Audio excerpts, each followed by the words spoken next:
Iqra bismi rabbikal ladzi khalaq. Ada kata-kata Rabb di situ. Rabbika, Rabb. Tentang tauhid rububiyah ini, Al-Quran menjelaskan lebih lanjut dalam banyak ayat yang tersebar di dalam seluruh surat Al-Quran.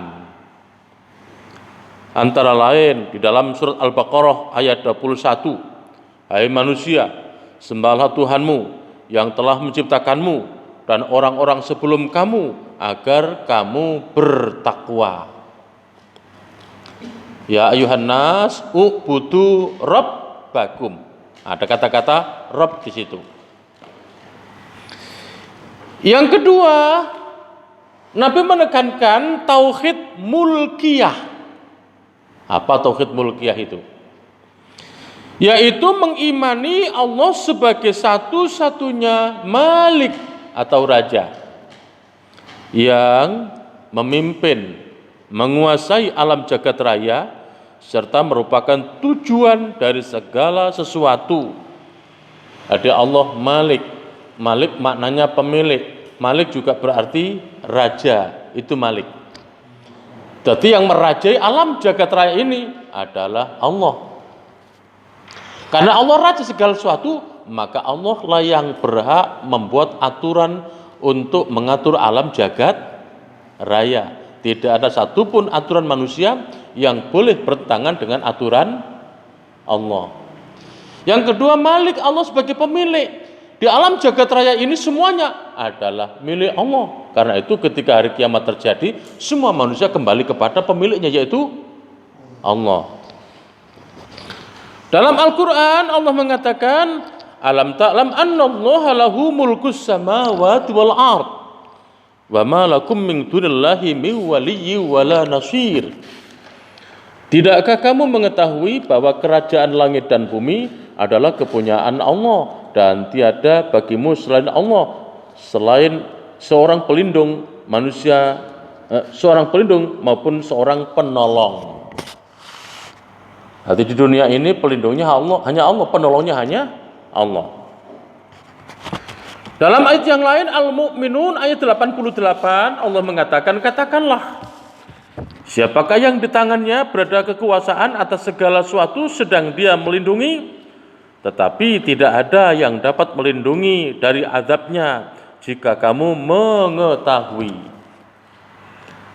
Nah, jadi pelindungnya hanya Allah, penolongnya hanya Allah, tidak ada yang lain.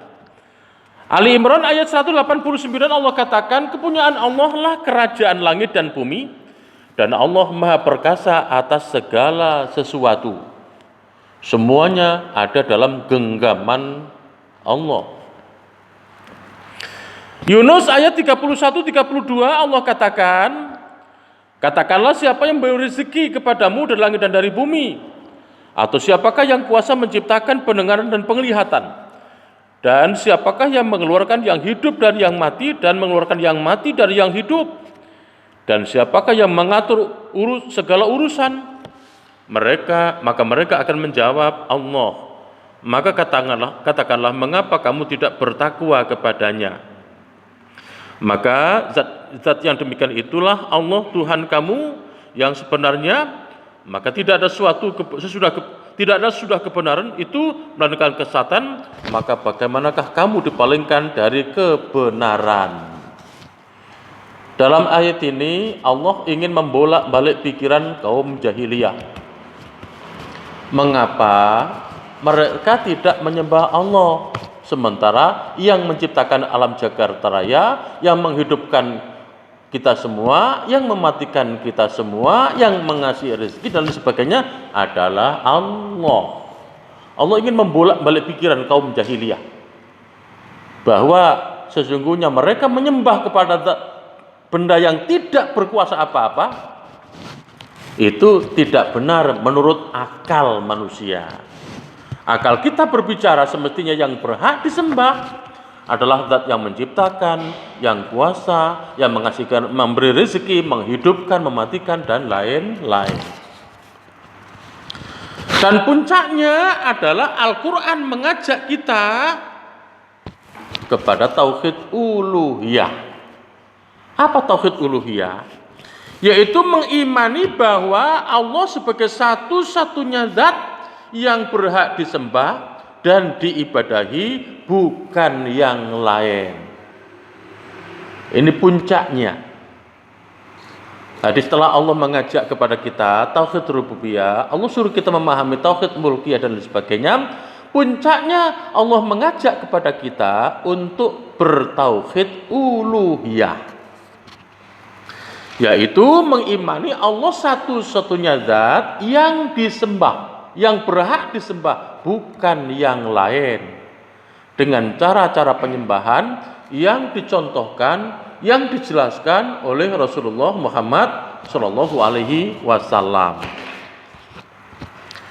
Allah katakan dalam surat Al-An'am ayat 162, Innani anallahu la ilaha illa ana fa'budni wa aqimus sholata li dzikri.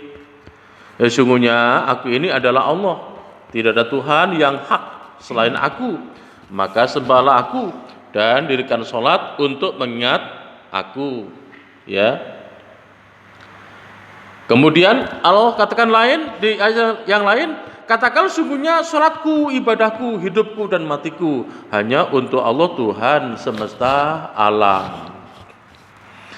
Dengan menjelaskan sifat-sifat rububiyah, sifat mulkiyah, sifat uluhiyah Allah Subhanahu wa taala dalam Al-Qur'an, maka diharapkan manusia bisa mengambil pengertian bahwa alam jagat raya dan seisinya tidak ada dengan sendirinya, juga bukan ciptaan para dewa, tetapi yang menciptakan adalah zat yang menciptakan, memelihara, mengatur, memberi rezeki, menghidupkan dan mematikan adalah Allah. Maka semestinya mereka menyembah hanya kepada Allah, bukan kepada yang lain. Nah itu Bapak Ibu, inti mengapa selama 13 tahun tema-tema Al-Quran selalu berbicara masalah akidah. Ketika Nabi hijrah ke Madinah, baru kemudian ayat-ayat Al-Quran berbicara masalah ekonomi, tata kehidupan masyarakat, masalah hukum, akhlak dan lain-lain. Dalam rangka menanamkan dan memantapkan keimanan serta mengajak manusia kepada kebenaran, Al-Quran menggunakan cara, menggunakan metode, ya, antara lain. Yang pertama, Al-Quran mengemukakan beberapa fenomena alam semesta untuk menantang manusia untuk mengakui kebenaran dan kemaha ciptaannya Allah Subhanahu wa taala. Ini bisa kita lihat di dalam surat An-Naml ayat 60. Atau siapakah yang telah menciptakan langit dan bumi dan menurunkan hujan untukmu dari langit, lalu kami tumbuhkan dengan air itu kebun-kebun yang berpemandangan indah, yang kamu sekali-kali tidak mampu menumbuhkan pohon-pohonnya. Apakah di samping Allah tidak ada Tuhan yang lain? Apakah di samping Allah ada Tuhan yang lain? Bahkan sebenarnya mereka adalah orang-orang yang menyimpang dari kebenaran. Dalam ayat ini Allah perintahkan kita untuk mengkaji, menganalisa gerak alam semesta. Siapa yang menciptakan mereka? Akal kita disuruh berpikir oleh Allah Subhanahu wa taala. Nah, dari sini jelas bahwa Islam itu agama akal, bukan agama doktrin. Kita disuruh menerima kebenaran adalah dengan akal kita, bukan dengan taklid buta. Islam itu agama yang memerintahkan kita untuk berakal.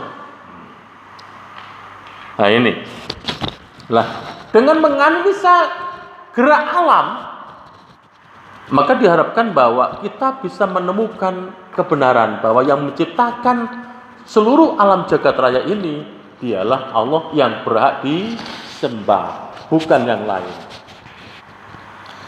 Yang kedua, Al-Quran memberikan perumpamaan-perumpamaan tentang banyak hal dalam masalah keimanan. Misalnya orang-orang yang mendustakan ayat-ayat Allah diumpamakan seperti anjing yang menjulurkan lidahnya. Adik Bapak Ibu, anjing itu makhluk yang tidak berakal, itu anjing. Ya, jadi diperintahkan oleh tuannya, apapun perintah itu, tetap anjing ini menjulurkan lidahnya. Dia makhluk yang tidak berakal. Disuruh gigit orang, gigit juga. Ya, ini. Al-A'raf ayat 176 Allah katakan, dan kalau kami menghendaki, sesungguhnya kami tinggikan derajatnya dengan ayat-ayat itu, tetapi dia cenderung kepada dunia dan memperturutkan hawa nafsunya yang rendah. Maka perumpamaannya seperti anjing yang jika kamu menghalaunya, diulurkanlah lidahnya, dan jika kamu membiarkannya, dia mengulurkan lidahnya pula. Demikian itulah perumpamaan orang-orang yang mendustakan ayat-ayat kami, maka ceritakanlah kepada mereka kisah-kisah itu agar mereka berpikir. Nabi disuruh menceritakan kepada mereka bahwa orang yang tidak menggunakan akal untuk mencari kebenaran seperti seekor anjing. Dihalau, tidak dihalau, sama. Dia tetap, kalau bahasa Jawa itu bahasa kasar Pak, apa itu? Melet. Ya, karena apa? Akarnya tidak berjalan. Kemudian orang-orang yang kafir juga diumpamakan seperti hewan yang tidak berakal. Seperti Allah jelaskan dalam Al-Baqarah ayat 171. Mereka juga diumpamakan seperti orang yang tuli. Jadi orang yang kafir tidak menerima kebenaran Al-Quran, Allah katakan mereka itu seperti orang-orang yang tuli. Kemudian Allah jelaskan dalam ayat yang lain bahwa amal-amal kebaikan orang kafir besok di akhirat diumpamakan seperti debu yang ditiup oleh angin. Mengapa demikian? Karena amal ibadah itu baru diterima oleh Allah Subhanahu wa taala kalau kita mengimani bahwa Allah satu-satunya Rabb yang disembah.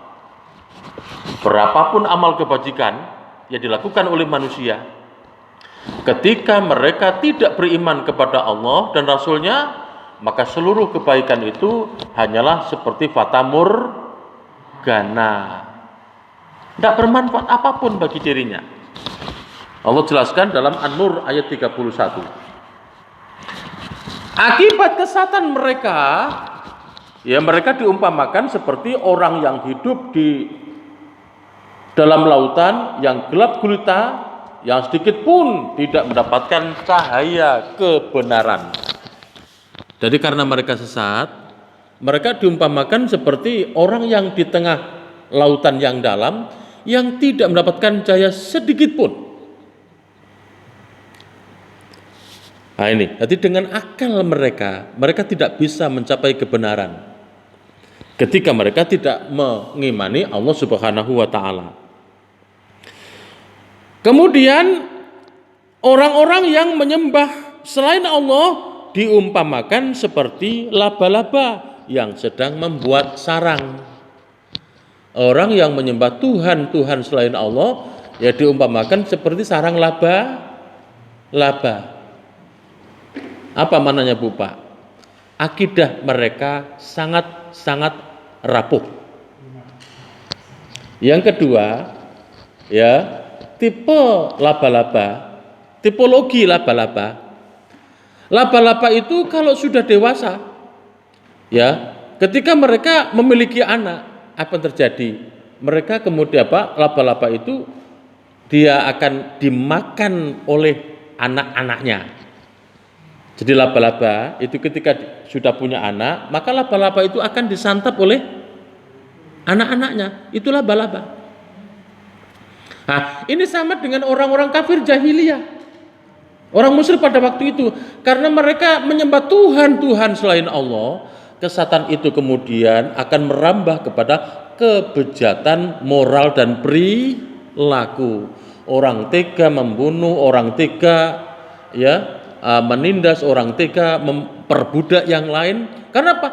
Kesesatannya ada di ujungnya, yaitu masalah ketuhanan, menyimpang dari kebenaran.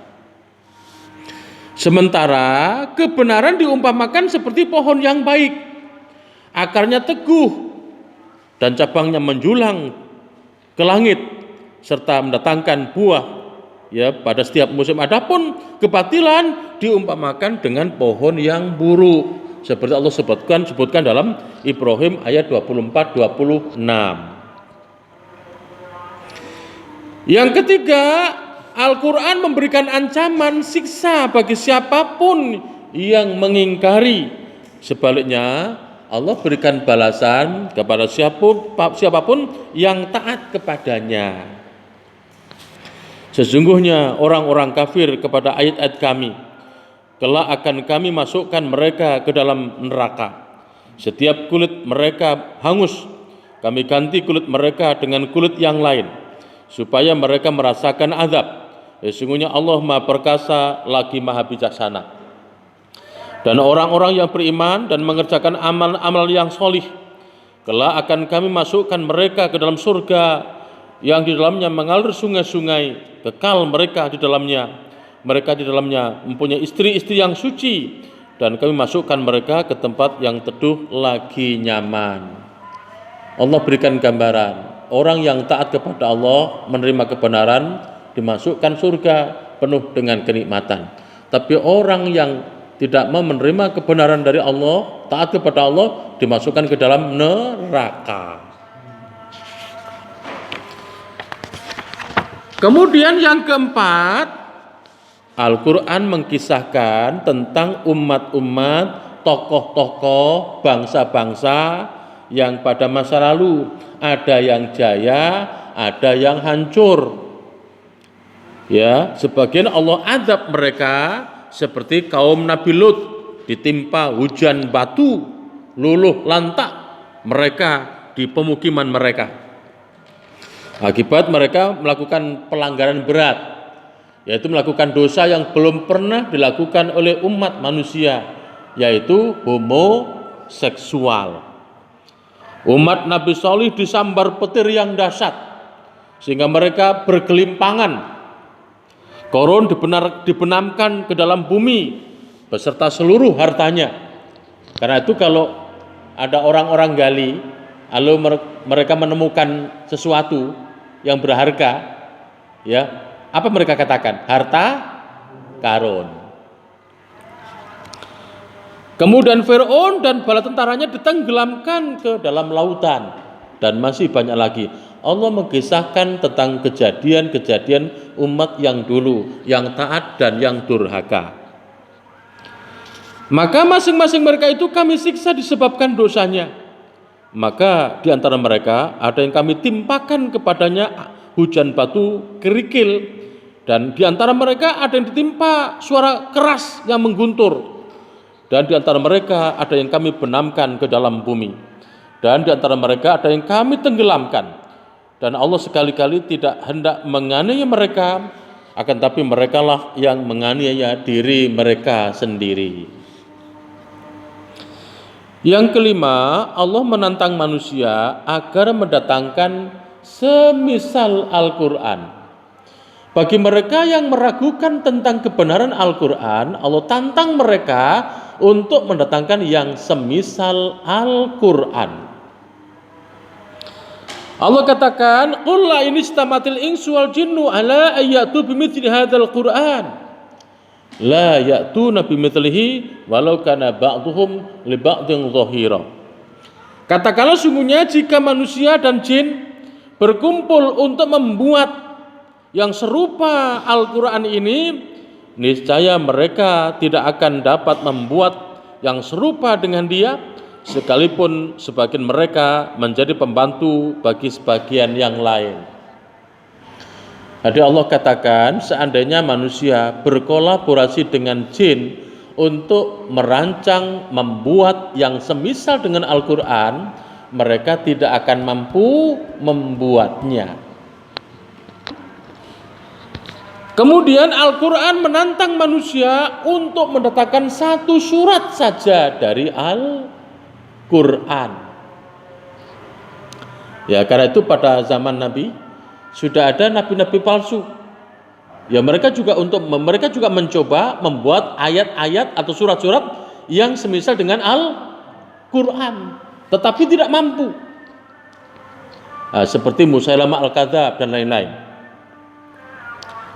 Dan jika kamu tetap dalam keraguan tentang ayat Al-Quran, tentang Al-Quran yang kami wahyukan kepada hamba kami yaitu Muhammad, buatlah satu surat saja yang semisal Al-Quran itu, dan ajalah penolong-penolong kamu selain Allah jika kamu orang-orang yang benar.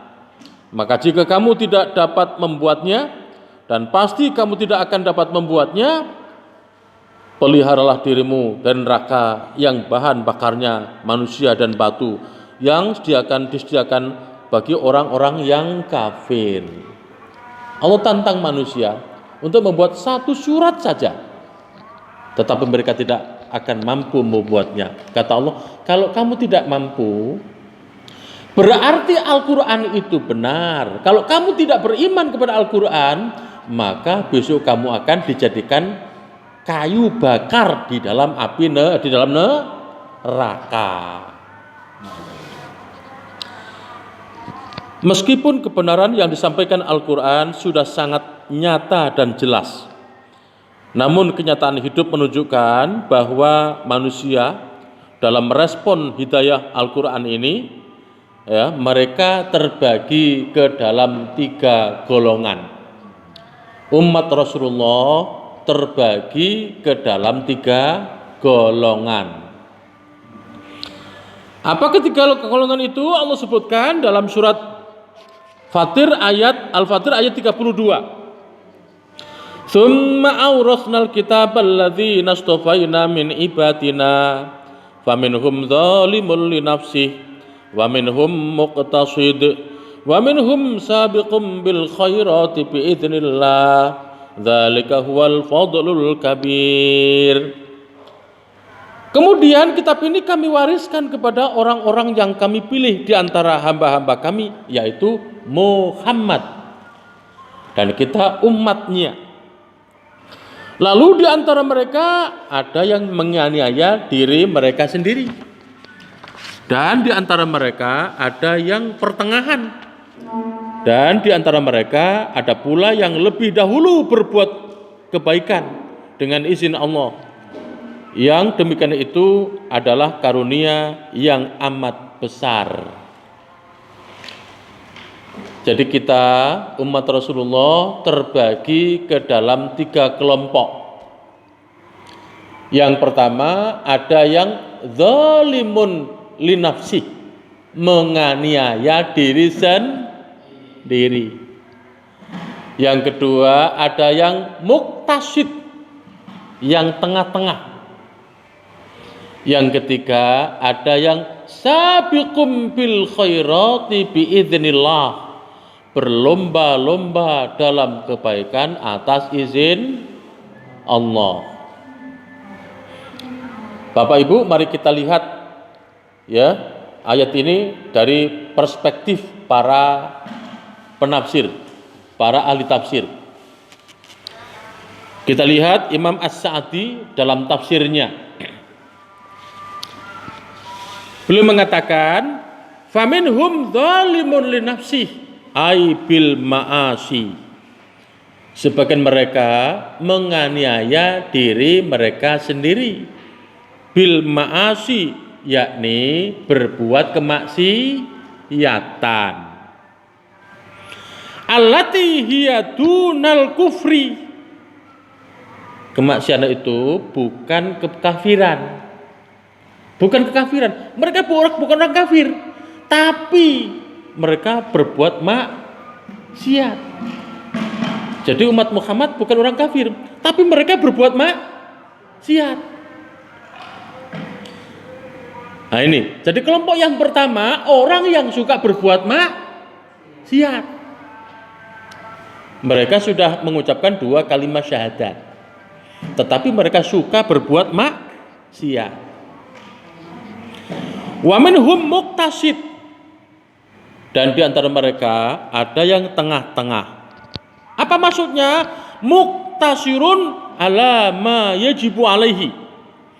Mereka mengalami keterbatasan untuk melakukan apa yang diwajibkan. Puasa ya tidak mampu dilakukan secara sempurna. Sholat 5 waktu tidak dilakukan secara sempurna, dan lain-lain. Mungkin karena kesulitan hidup yang menyebabkan mereka berbuat demikian, atau mereka menganggap bahwa agama ini hanyalah sampingan saja. Hidupnya diutamakan untuk mengejar keduniaan sampai mereka tidak sempat untuk melaksanakan kewajiban. Wa minhum sabiqum bil khairat, dan di antara mereka ada yang berlomba-lomba untuk berbuat kebajikan. Ai sariun fiha wajtahada, yakni mereka berlomba-lomba dalam kebajikan, wajtahada, dan bersungguh-sungguh untuk melaksanakan kebajikan. Sabaqa ghairahu, mereka berusaha untuk mendahului yang lain, berlomba-lomba. Wa huwa al-mu'addi lil faraidhi, inilah dia orang yang menunaikan seluruh kewajiban. Wal muksiru minan nawafili, dan mereka orang yang memperbanyak berbuat amal-amal yang sunnah. At-tariku lil muharrami, dan orang inilah yang meninggalkan apa saja yang diharamkan. Wal makruhi, juga meninggalkan semua yang dimakruhkan, dibenci oleh agama. Ada kelompok yang pertama, orang muslim tapi ahli maksiat.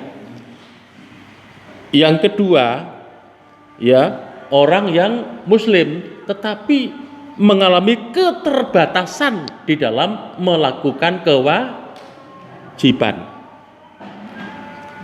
ya, dan meninggalkan apa yang diharamkan, mengalami keterbatasan. Jadi sholat nggak dilakukan sempurna, tapi zina masih jalan, ya, seperti itu. Sebagian kewajiban, sebagian yang diharamkan, mereka mengalami keterbatasan. Nah, yang ketiga, mereka berlomba-lomba, bersungguh-sungguh dalam kewajiban, mereka mengejar, mendahului yang lain.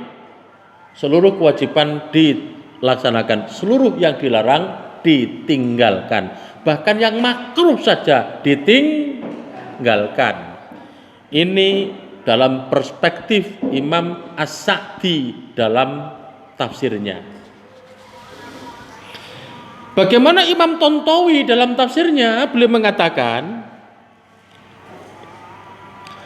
wa jumhurul ulama, mayoritas ulama ala anna hadhil aqsami as-salasata, ya, jumhur ulama berpendapat bahwa tiga kelompok ini, ya,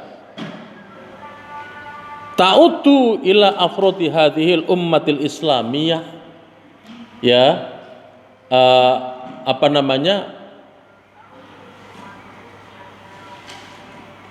dirujuk kepada atau dituju kepada pribadi-pribadi muslim. Yang dimaksud adalah setiap pribadi muslim kita. Wa anal muratab bidzalimi li nafsihi, adapun yang dimaksud orang yang menzalimi diri sendiri, man zadat sayyi'atuhu ala hasanatihi, orang yang dosanya itu melebihi dari kebaikannya.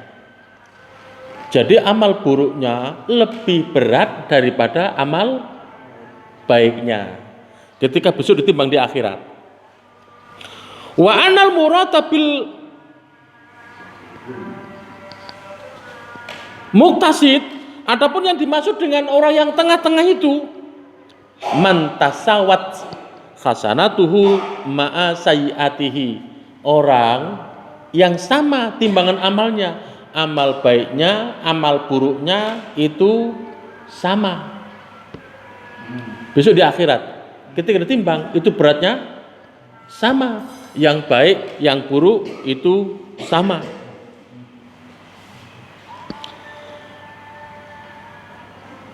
Wa anal murada bis sabiqina bil khairat, dan dimaksud orang yang berlomba-lomba dalam kebaikan, man zadat hasanatuhum ala sayiatihim, orang yang timbangan kebaikannya melebihi orang yang timbangan keburukannya. Nah, ini Imam Tontowi agak berbeda cara menerjemah. Kalau yang pertama tadi, orang yang dolim diri sendiri itu kebaikannya amal buruknya melebihi timbangan amal kebaikannya. Yang tengah-tengah, orang yang timbangan amal baiknya dengan amal buruknya itu sama. Dan yang ketiga, orang yang berlomba-lomba dalam kebajikan tadi, yaitu orang yang timbangan amal kebajikannya melebihi timbangan amal buruknya. Ini perspektif Imam Tontowi dalam tafsirnya. Yang ketiga, Imam Ibnu Katsir, mari kita lihat. Faminhum dzalimun li nafsih wa huwa al-mufritu fi fi'li ba'dil wajibat, yaitu orang yang tidak mengamalkan perbuatan-perbuatan yang diwajibkan. Ya, al-mufarrid fi fi'li ba'dil wajibat, orang yang tidak mengamalkan perbuatan-perbuatan yang wajib. Arti puasa nggak dikerjain, ya sholat nggak dikerjain, macam yang wajib semua nggak dikerjakan. Al-murtaqibu li ba'dil muharramat, tetapi mereka mengamalkan perbuatan-perbuatan yang diharamkan. Kemudian wa minhum muqtasid, yang tengah-tengah, beliau katakan al-mu'addil wajibat at-tariku lil muharramat, mereka orang yang mengamalkan perbuatan-perbuatan yang wajib dan menjauhi semua perbuatan yang diharamkan. Kemudian yang ketiga, wa minhum sabiqun bil khairat, dan antara mereka orang yang ada yang berlomba-lomba dalam kebajikan. Beliau katakan wa huwal fa'ilu bil wajibat wal mustahsanat, mereka orang yang mengamalkan hal-hal yang diwajibkan, bahkan apa-apa yang disunnahkan. Jangankan yang sunnah, yang wajib pun dikerjakan. At-tarikul muharramat wal makruhat wa ba'dil mubahat, dan mereka meninggalkan apa yang diharamkan, apa yang dimakruhkan, bahkan meninggalkan sebagian yang dimubahkan. Ini kelompok yang ketiga.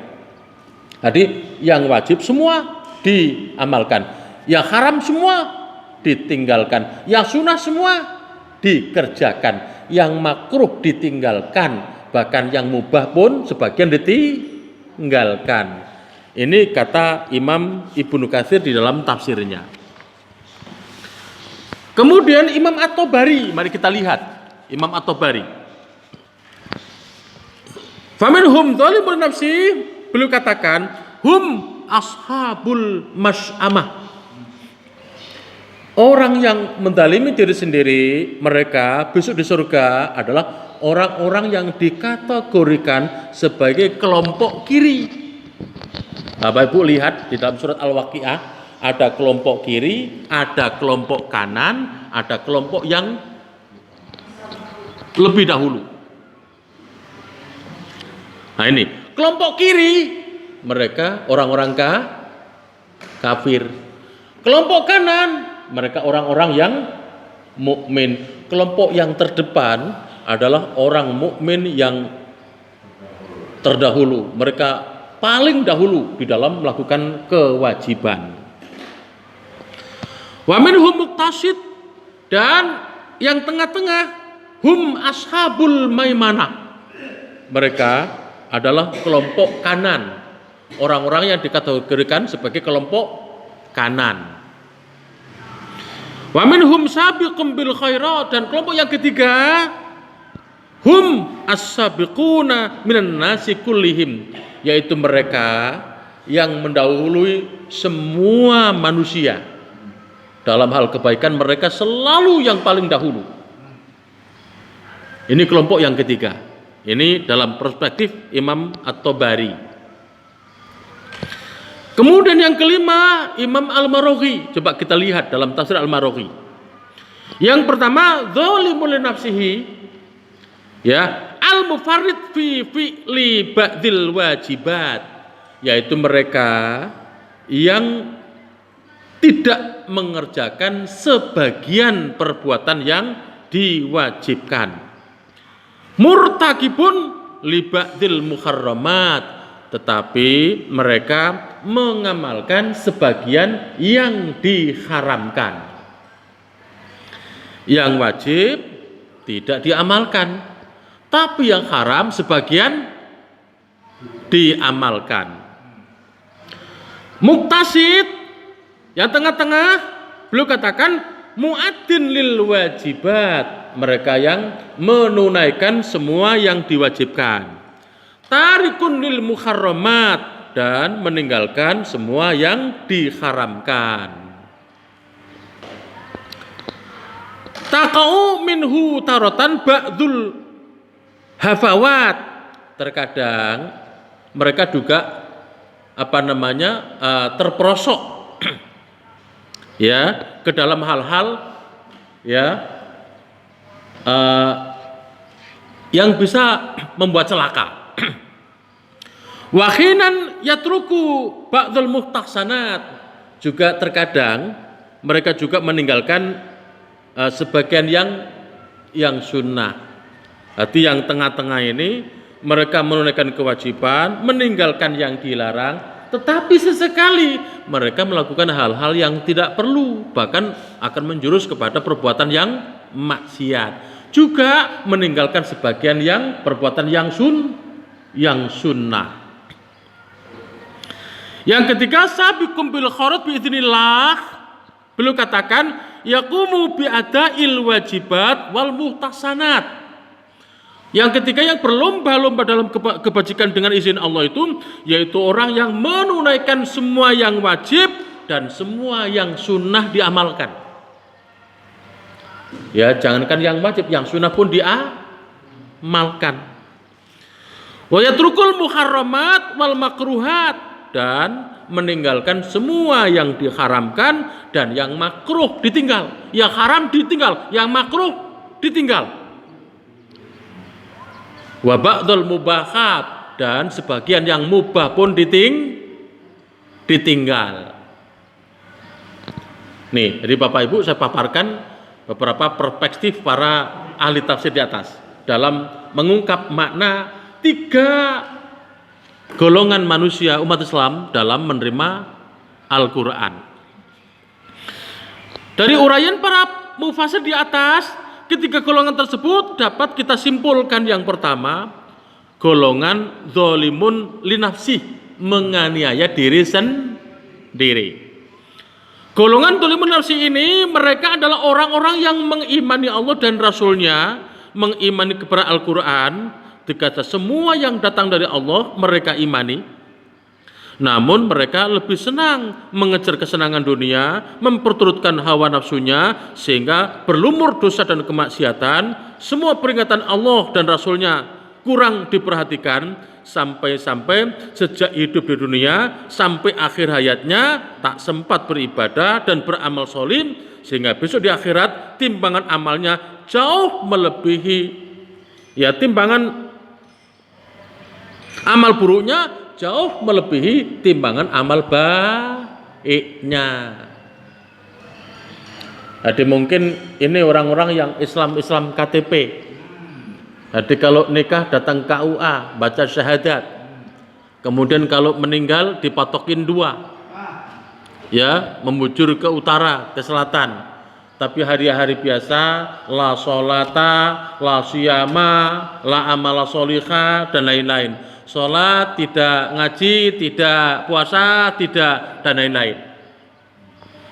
Jadi Islam yang dikenal hanyalah ada di dalam tanda di kartu penduduknya. Ini. Golongan yang kedua al-muqtasid, tengah-tengah. Adapun golongan pertengahan ini adalah sebagaimana golongan yang pertama. Orang-orang yang mengimani Allah dan Rasulnya, mengimani kepada Al-Quran, tegasnya semua yang datang dari Allah mereka imani. Namun di samping banyak melakukan amal-amal kebaikan, di saat yang sama mereka juga masih belum bisa meninggalkan dosa dan kemaksiatan, sehingga timbangan amal kebaikannya besok di akhirat dimungkinkan hampir sama beratnya dengan amal keburukannya, atau bahkan benar-benar sama beratnya. Ini jadi orang muslim tetapi satu sisi taat kepada Allah, tapi sisi yang lain belum bisa meninggalkan amal-amal yang dilarang oleh Allah. Kelompok yang ketiga, golongan sabiqum bil khairat. Ya, golongan yang berlomba-lomba dalam kebaikan. Golongan ketiga adalah golongan yang tidak hanya mengimani semua kebenaran yang datang dari Allah dan Rasulnya, tetapi sekaligus mengaplikasikannya secara kafah dalam semua tingkah laku kehidupannya, dengan menjalankan semua perintah dan meninggalkan semua larangannya dalam segala bentuknya, serta banyak beribadah, beramal solih sampai maut menjemputnya. Benar-benar seluruh hidupnya digunakan untuk beribadah dan beramal solih. Semua bentuk kemaksiatan ditinggalkannya. Jadi jelas Bapak Ibu rahimakumullah, manusia terbagi 3 kelompok. Kelompok yang mengani diri sendiri, kelompok tengah-tengah, dan kelompok yang paling dahulu di dalam kebaikan. Nah ini. Nah, jadi mari kita berkaca diri, kira-kira kita ini masuk kelompok yang mana nih? Karena masing-masing pilihan ada konsekuensi. Masing-masing pilihan ada konsekuensi.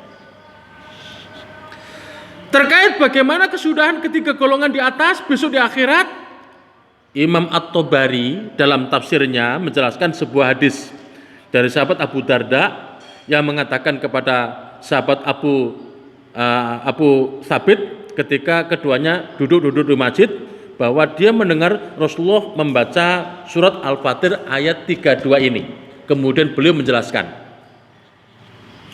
fa'ammas sabiqu bil khairati fayadkhuluha bighairi hisab. Adapun orang-orang yang berlomba-lomba dalam kebajikan, mereka akan masuk surga tanpa hisab. Tidak usah dihisab, Bu, Pak. Enggak usah ditanya. Karena yang ditanya sudah tidak ada lagi. Semua amal baiknya, ya semua amalnya adalah baik. Buruknya tidak ada, diampuni oleh Allah. Wa ammal muqtasid fayuhasabu hisaban yasira. Adapun yang tengah-tengah, mereka akan dihisab oleh Allah, tapi dengan hisab yang mudah. Jadi yang tengah-tengah besok akan dihisab, tapi hisabnya itu hisab yang mudah, tidak berbelit-belit.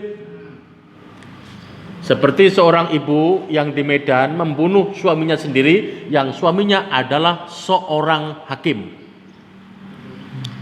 Berbelit-belit ditanya, Ya, apa yang terjadi? Justru berbelit-belit itulah kemudian menyulitkan, memberatkan hukumannya sendiri. Akhirnya dia dihukum mati. Nah ini. Wa amma dzalimu nafsihi fayusibuhu fi dzalikal makani mil ghammi wal khazani. Adapun orang yang menganiaya diri sendiri, ya, besok dia akan ditimpa kesedihan, ditimpa ketakutan, kegalauan, ketakutan dan lain sebagainya di tempat mereka ditanya itu. Nah ini. Badzalika qauluhu alhamdulillahilladzi adzhaba 'anil khazan. Itulah kata Nabi yang dimaksud dengan lafal alhamdulillahilladzi adzhaba 'anil khazan, segala puji bagi Allah yang telah menghilangkan duka dari kami. Jadi orang-orang yang beriman, yang paling dulu beriman, orang yang paling dulu dalam kebaikan, besok akan dihilangkan ketakutan dari mereka. Adapun yang menganiaya diri sendiri, mereka akan ketakutan ditahan di tempat itu. Sahabat Auf bin Malik Al-Asy'a'i bercerita bahwa Rasulullah pernah bersabda, ummati salah satu aslatin, umatku terkelompok menjadi 3 golongan. Fadzulusun yadkhulul jannata bighairi hisab wala azab. Satu kelompok mereka akan masuk surga tanpa hisab, tanpa azab. Jadi sepertiga umat Rasulullah masuk ke dalam surga tanpa hisab, tanpa azab. Walaupun Nabi jelaskan di dalam hadis lain ada berapa ribu itu, ya 70.000 apa ya umat Nabi masuk surga tanpa, itu yang perlu jelaskan di dalam hadis. Tetapi Nabi mengatakan sepertiga umatnya masuk surga tanpa hisab, tanpa azab. Wa thuluthun yukhasabuna hisaban yasira. Sepertiga lagi mereka akan dihisab dengan hisab yang mudah, tsumma yadkhulunal jannata, kemudian mereka masuk ke dalam surga. Jadi yang kedua, mudah hisabnya, dihisab tapi hisab yang mudah. Kemudian mereka akhirnya dimasukkan ke dalam surga. Wa thuluthun yumakhasuna wa yusafuna, dan sepertiga lagi mereka dibersihkan, disucikan dari apa? Dibersihkan, disucikan dari dosa-dosanya. Di mana? Di dalam neraka. Dicuci di neraka dengan dihukum. Summa ya'til malaikatu, lalu kemudian para malaikat datang. Wa fayaquluna, kemudian malaikat itu mengatakan, wajadnahum yaquluna la ilaha illallah. Ya Allah, kami menemukan mereka mengucapkan kalimat la ilaha illallah. Karena itu Bapak Ibu, di dalam hadis yang makalah yang kami sampaikan beberapa waktu yang lalu, ya, ada orang yang masuk surga, ya, ada di dalam hatinya itu kebaikan seberat apa itu? Gandum. Yang kedua, ada yang masuk surga, orang yang di dalam hatinya ada kebaikan cuma seberat biji yang di bawah gandum. Dan yang terakhir, ada orang yang masuk surga tapi di hatinya cuma ada kebaikan seberat biji sawit atau atom. Mungkin ini Bu Pak. Wallahu alam. Nah, jadi mereka pernah mengucapkan kalimat la ilaha illallah. Yaqulullahu azza wa jalla. Allah kemudian bertanya, "Sadaqu la ilaha illa ana?" Betulkah mereka membenarkan bahwa tidak ada ilah, tidak ada sembahan kecuali aku? Adkhiluhum al-jannata biqaulihim la ilaha illallah. Allah katakan, udah masukkan mereka ke dalam surga dengan mereka mengucapkan kalimat la ilaha illallah. Jadi pada akhirnya umat Rasulullah ini apapun keadaannya, meskipun mereka wal kedual di dunia, tidak pernah ibadah, tidak pernah berbuat baik, tapi dia meyakini kebenaran kalimat la ilaha illallah, pasti mereka pada akhirnya akan dikeluarkan dan neraka, dimasukkan ke dalam surga. Ya, tapi Bapak Ibu, ya tinggal kita pilih yang mana nih 3 kelompok ini. Kita pilih yang pertama, masuk surga tanpa hisab, tanpa adab. Atau yang kedua, dihisab, tapi dengan hisab yang mudah baru masuk surga. Atau yang ketiga, kita dicuci di neraka dulu, baru kemudian dimasukkan ke dalam surga. Semua itu ada pada pilihannya, ada diri kita masing-masing. Itulah bagaimana Allah turunkan Al-Quran dan bagaimana sikap manusia terhadap Al-Quran ini. Itulah Bapak Ibu materi yang kita kupas pada pagi ini. Mungkin ada yang perlu kita perjelas, kami persilahkan. Moga Pak. Assalamualaikum.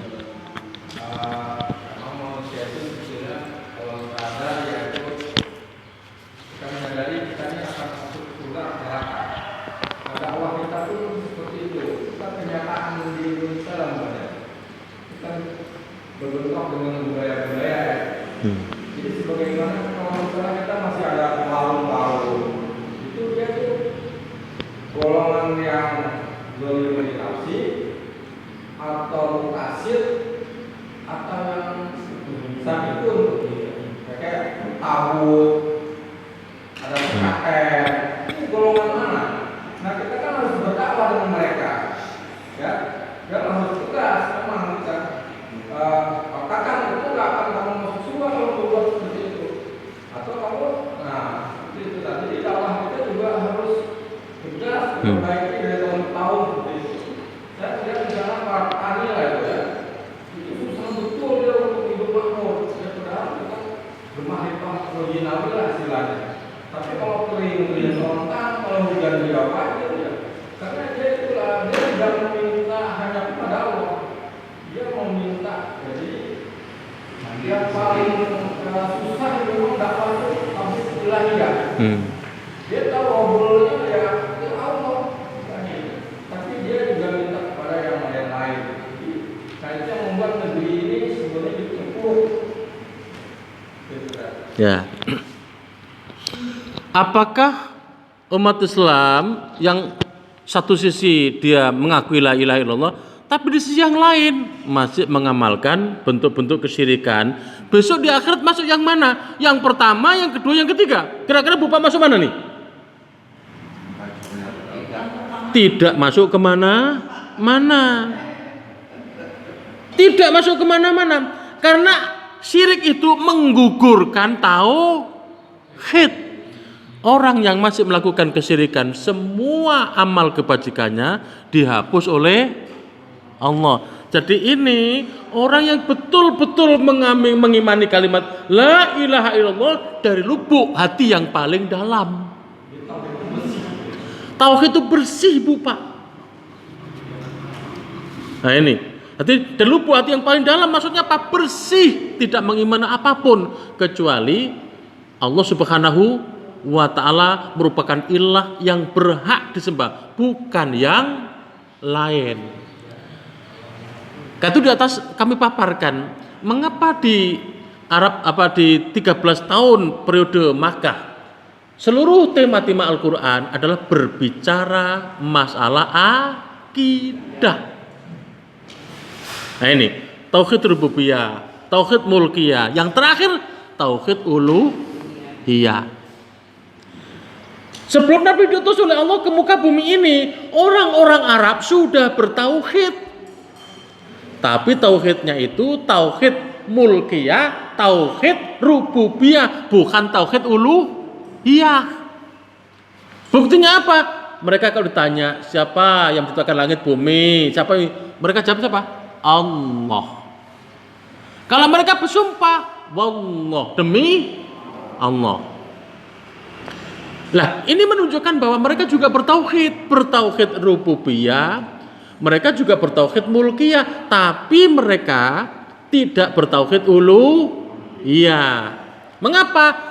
Dalam beribadah mereka bukan langsung beribadah kepada Allah, tetapi menggunakan perantara, nyembah patung, nyembah dewa, dan lain-lain. Dalam Al-Quran dijelaskan oleh Allah, mengapa mereka menyembah semua itu? Mereka katakan, liyuqarribuna ilallahi zulfa, supaya mereka mendekatkan kita kepada Allah betul-betul dekat. Coba Bapak Ibu, orang-orang yang ziarah ke makam-makam syekh, makam wali, makam gus, makam siapa? Coba apa mereka maksudnya? Adalah mereka untuk mendekatkan diri kepada Allah. Jadi mereka seolah meyakini bahwa berdoa di makam jauh lebih khusyuk, lebih makbul daripada doa di masjid. Coba Bapak Ibu lihat, ya, masuklah ke makam-makam yang dianggap keramat itu. Mereka dengan khusyuknya berdoa, baca tahlil, baca yasin, ada sampai nangis-nangis. Kenapa begitu? Bahkan ini merupakan wisata religius, wisata religi yang mereka lakukan dalam waktu yang berkala, setahun berapa kali. Bahkan meyakini bahwa kalau mereka tidak melakukan seperti itu, seolah-olah ada yang kurang dalam hidup ini. Mungkin usahanya sepi, ya, ekonominya sulit, ya, dan lain sebagainya. Jadi ingin cari jodoh di sana, ingin mendapatkan rezeki yang baik di sana, dan lain-lain. Lah, itu maknanya apa? Mereka melakukan hal-hal yang persis sebagaimana dulu pernah dilakukan oleh orang-orang kafir jahiliyah. Karena mereka menyembah patung itu, mereka katakan liyuqarribuna ilallahi zulfa, supaya mereka mendekatkan kita kepada Allah betul-betul dekat. Sama toh? Nah ini. Nah, jadi orang yang satu sisi mereka mengaku muslim, mengucapkan la ilaha illallah, tapi sisi yang lain masih melakukan berbagai macam bentuk kesyirikan walaupun kecil. Mereka besok di akhirat akan diancam oleh Allah tidak diterima semua amalnya. Syirik itu membatalkan iman kita. Syirik itu menghapus semua kebaikan kita. Orang boleh tidak bisa sholat karena kesulitan hidup, tetapi jangan sampai melakukan kesyirikan.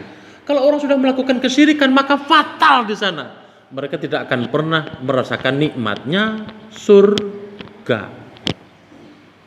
Nah ini, itu tantangan bagi kita para dai, ya, bagi kita semua, ya, tetap kita mendakwahkan Islam, ya, tauhid yang murni, ya, tetapi meskipun demikian tentu banyak tantangan, banyak permusuhan yang akan kita hadapi, itu pasti.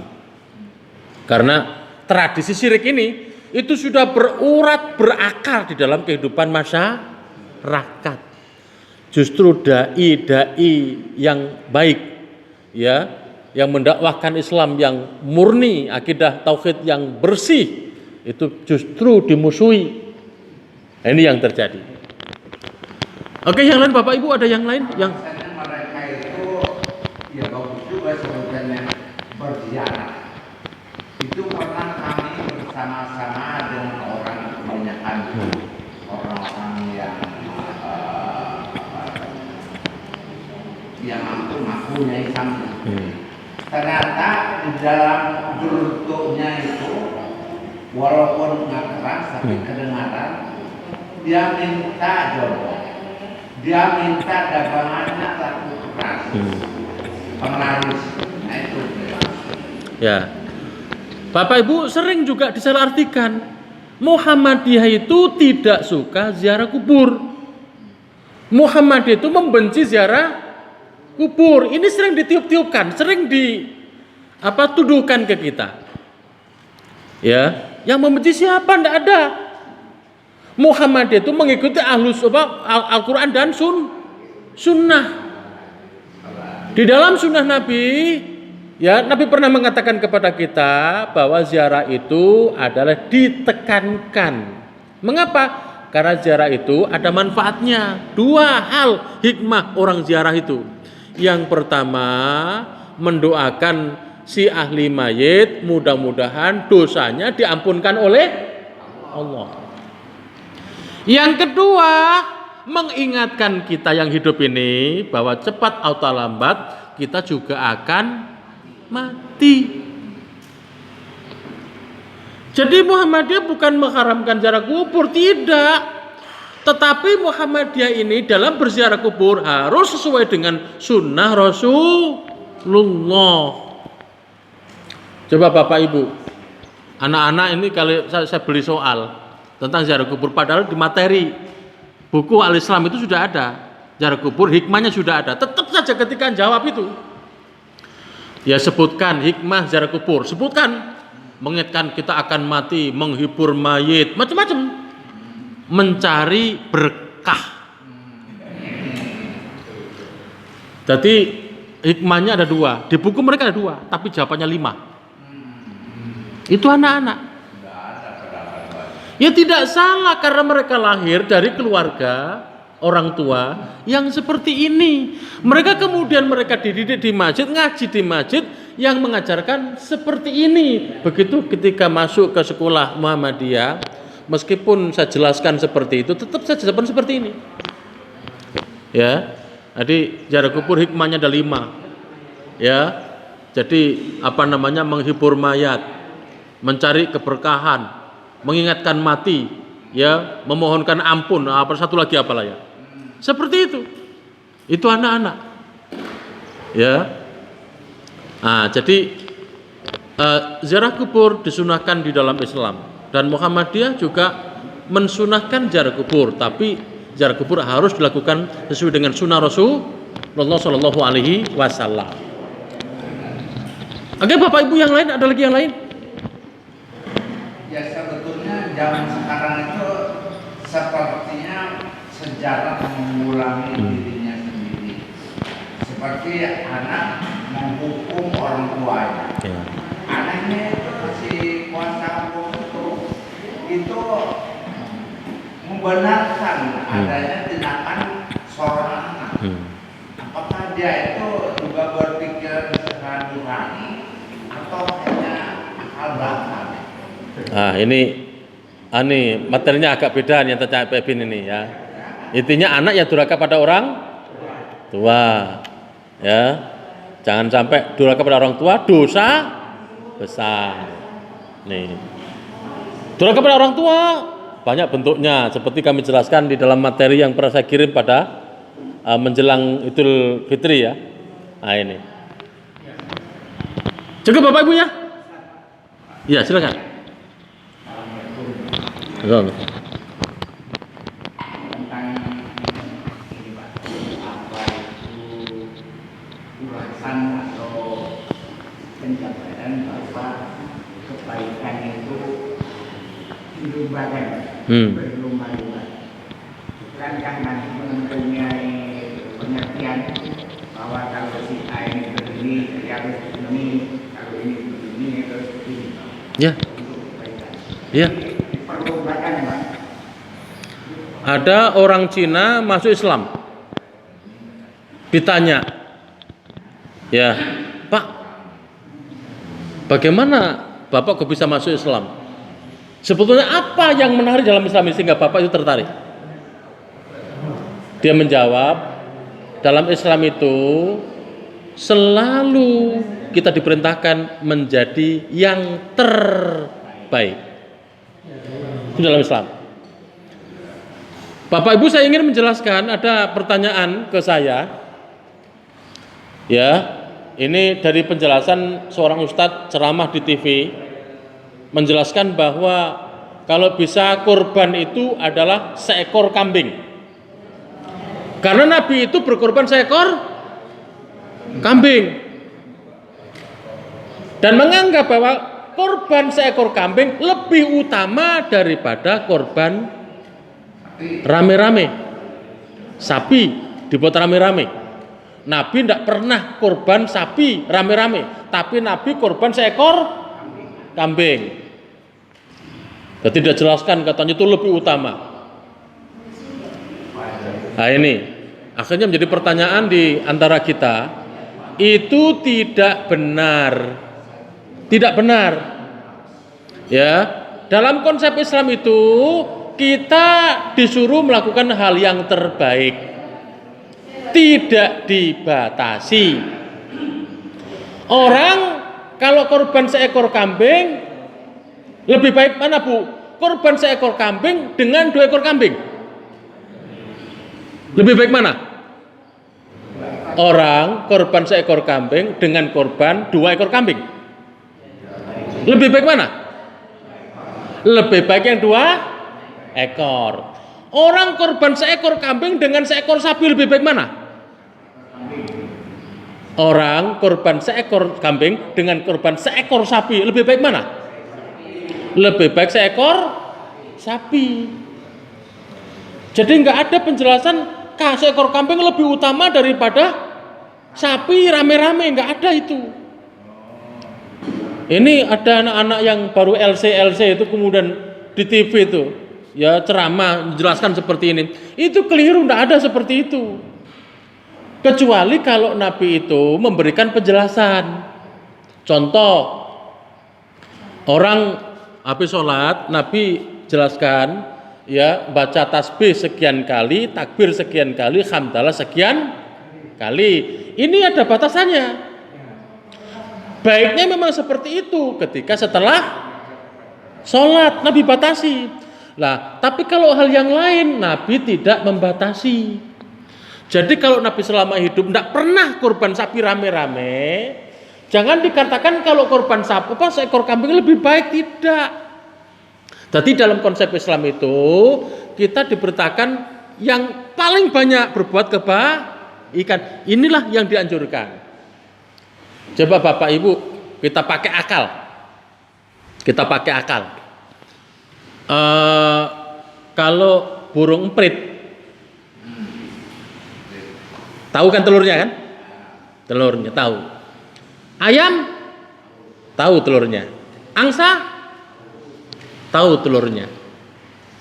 Bagaimana kalau angsa telurnya sebesar telur merpati? Masuk akal enggak? Tidak masuk akal. Jadi kalau orang itu mampunya kurban seekor kambing, silahkan. Tapi orang yang mampu kurban 1 sapi, jangan seekor kambing. Nabi pernah mengatakan, afdhalus shadaqati juhdul mukilli.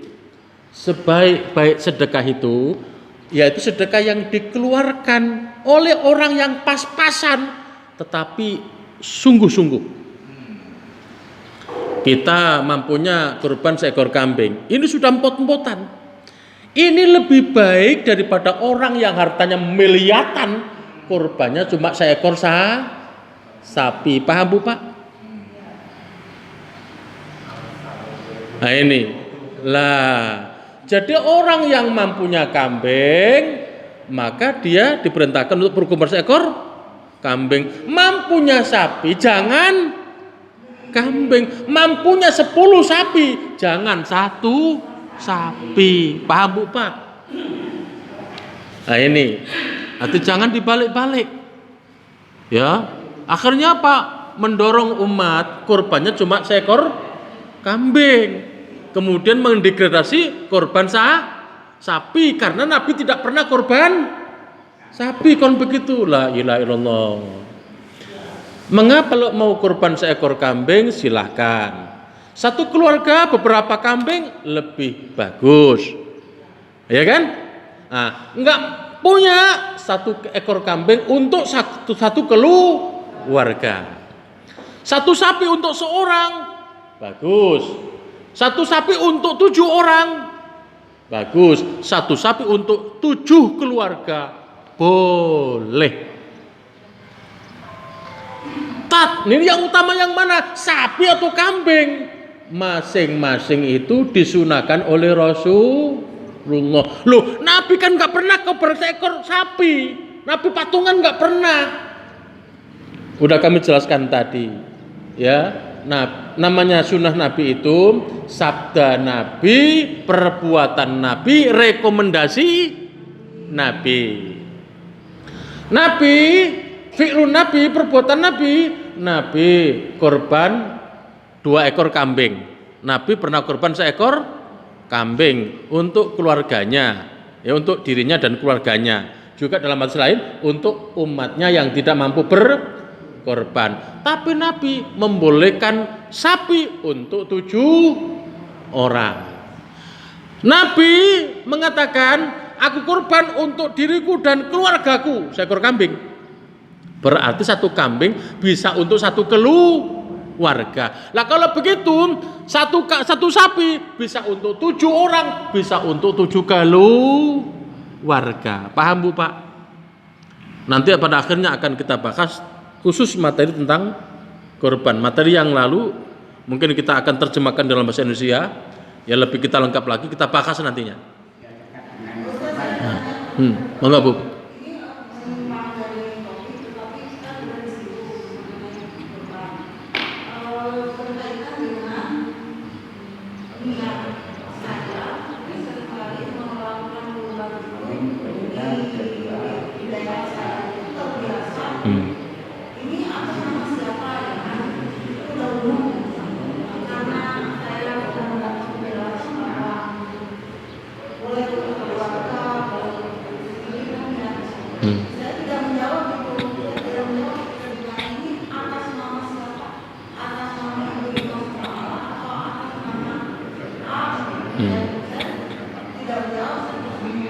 Ya.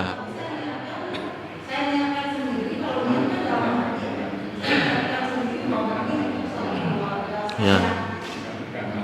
Seperti Nabi, ya, aku berkorban untuk diriku dan keluargaku. Nah ini. Nah, jadi biasanya korbankan untuk Pak siapa begitu ya. Maka mesti yang korban tahu, yang menyembelih tahu. Ini untuk apa? Kurban bapak ini dan keluarga. Nah, seperti itu. Nih. Lah, kemudian kurban jangan diniatkan untuk yang mati. Nggak boleh. Ibadah itu untuk orang yang hidup. Orang yang mati sudah tidak berkewajiban untuk ibadah. Nah, jadi perbuatan yang baik, niatnya salah, malah nyimpang. Ya, kalau korban untuk diniatkan untuk yang mati, itu tidak ada di dalam agama Islam. Dengan sendirinya ketika kita korban, maka orang tua kita yang telah mati akan mendapatkan pahala sebanyak pahala yang kita peroleh, karena kesalahan kita adalah upaya kedua orang tua. Idza mata ibnu Adam inqata'a amaluhu illa min talatin. Bila manusia meninggal dunia, amalnya terputus kecuali 3 perkara. Shadaqatin jariyatin, sedekah jariyah. Au ilmin yungtafa'u bihi, atau ilmu yang bermanfaat yang dimanfaatkan orang lain. Bukan ilmu yang tidak bermanfaat. Enggak semua ilmu, Bu, ilmu yang bermanfaat. Yang ketiga, awalatin solihin, atau anak solih. Jadi kesalehan anak itu akan orang tuanya juga akan berimbas. Orang tua akan mendapatkan pahala sebagaimana pahala yang dilakukan oleh anak tadi. Sholat, puasa, beramal solih, berkorban dan lain sebagainya, itu akan diberi orang tua. Tapi sebaliknya ingat, ketika orang tua mengajarkan anak yang tidak baik, maka orang tuanya akan mendapatkan dosa. Karena apa? Baik buruknya anak, upaya kedua orang tua. Apalagi anak kalau mendoakan orang tua. Nah ini, makanya Imam Asy-Syafi'i dalam tafsir Ibnu Katsir itu menjelaskan, semuanya diperbuat oleh anak itu akan berimbas, orang tuanya akan memperoleh hal yang sama. Karena apa? Anak sholih, upaya kedua orang tua. Nah, jadi jangan ketika berkorban ini untuk orang tua setelah meninggal dunia, malah keliru. Tidak ada dalam Islam itu pahala dikirim kepada orang yang telah mati, tidak ada. Ngirim pahala dalam Islam itu tidak dikenal. Nah ini, nggak usah dikirim, dengan sendirinya orang tua kita akan mendapatkan pahala dari kesolehan anak-anaknya. Nah ini, jadi harus kita. Kalau yang mati di korbanin, tapi yang membeli yang hidup, bukankah yang hidup yang dapat pahala? Karena dia mengeluarkan sesuatu nilai untuk orang tua. Satu, yang kedua, Ustaz, saya mengira untuk memikirkan bahwa rame-rame kami sama sendiri kambing itu dia mengkomparkan dengan nilai gaji. Jadi kalau sapi itu satu orang yang kilonya lebih tinggi daripada kalau kambing itu kilonya. Mungkinkah dengan kemajuan zaman ini pola pikir berubah? Orang yang berniat membeli korban lalu diniatkan untuk orang yang meninggal itu dapat pahala. Kembali lagi Pak, ya, orang yang korban diniatkan untuk orang yang mati itu hampir sama persis dengan orang yang membaca Al-Quran untuk diberikan kepada yang mati. Sama dengan orang yang mengeluarkan sedekah banyak sekali diniatkan untuk orang yang mati. Itu tidak ada di dalam Islam. Ada dua hal amal ibadah yang boleh dikerjakan untuk yang mati, itu hanya dua. Yang pertama haji, yang kedua puasa. Itu kasusnya persis. Ada orang yang mengadu kepada Nabi, orang tuanya itu punya hutang puasa. Kemudian ya, ketika meninggal dunia, puasanya belum terbayar. Tentu di sini ya, mungkin dia sakit, yang sakitnya itu adalah sakit biasa, bukan sakit menahun. Kalau sakit menahun, tentu kita bukan disuruh mengganti, tapi disuruh bayar fidyah. Lalu Nabi mengatakan, ya, memberikan gambaran, kalau orang tuamu punya utang, apakah kamu bayar? Oh ya, hutang kepada Allah lebih berhak untuk dibayar. Kemudian yang kedua haji, sama persis seperti itu. Ada orang yang ibunya punya utang haji, belum sempat membayar, telah meninggal dunia. Nabi tanya, kalau kamu orang tua punya utang, kamu bayar enggak? Iya, hutang kepada Allah lebih berhak untuk dibayar. Di sini itu tidak ada mengoper pahala, tapi yang ada adalah proses bayar utang. Paham Bu Pak? Jadi masalah haji di sini tidak ada mengoper pahala, tidak ada. Yang ada proses, yang ada itu adalah bayar utang. Orang tua kalau sudah nazar untuk haji, wajib hukumnya. Ketika dia nggak mampu, maka anaknya boleh menggantikannya.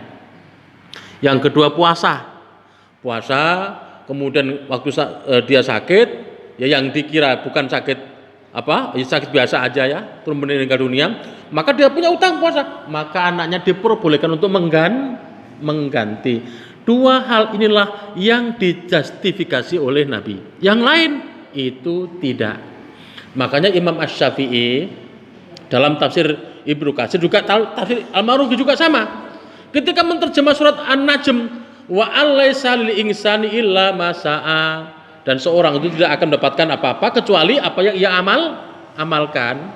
Kemudian Imam Syafi'i di situ mengatakan, dari sinilah Imam Syafi'i beristimbat, ya saya beristimbat bahwa bacaan yang disumbangkan kepada orang mati itu tidak sampai. Syafi'i sendiri ini. Ini Syafi'i sendiri mengatakan seperti itu. Bacaan yang disumbangkan kepada orang mati itu tidak sampai. Bapak Ibu lihat dalam tafsir Ibnu Katsir surat An-Najm atau tafsir Al-Maraghi juga ada di situ. Persis seperti ini. Jadi Imam Syafi'i sendiri saja itu berpendapat mengoper pahala kepada orang mati itu tidak sampai. Ini. Nah, cuma kemudian yang ngaku katanya paham Imam Syafi'i atau bermadhab Imam Syafi'i kan tidak mengikuti Imam Syafi'i kan?